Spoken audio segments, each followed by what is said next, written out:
disputed re-election last month. Museveni won another 5-year term in the February 18 presidential election with 60% of the vote.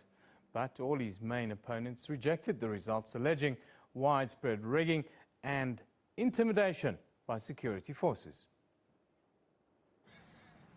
Opposition parties and observers in Uganda say they are not surprised by the court's decision.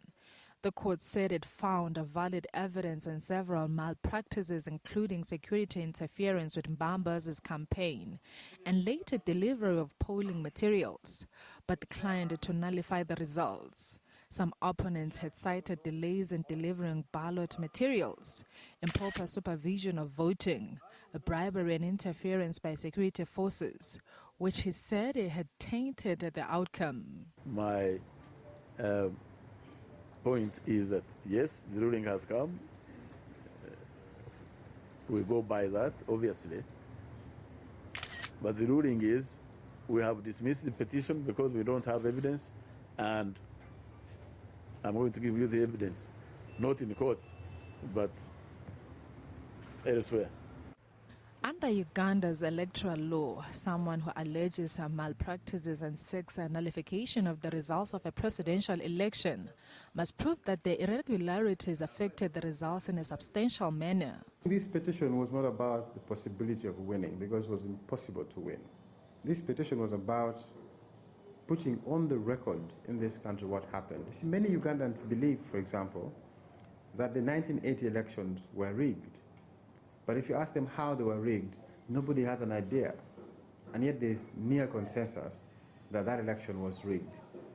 People cannot say how it was rigged because nobody went to court, nobody challenged the process, nobody documented this process. Kampala residents have been following developments closely. These judges have been appointed by the president, and there's no way you can wake up in the morning and you give away your boss. You get it? To nullify an election, there is that substantial element they usually come up with. I don't really understand what it really means. If maybe the MPs could amend that and quantify what substantiality means, maybe it would make more sense.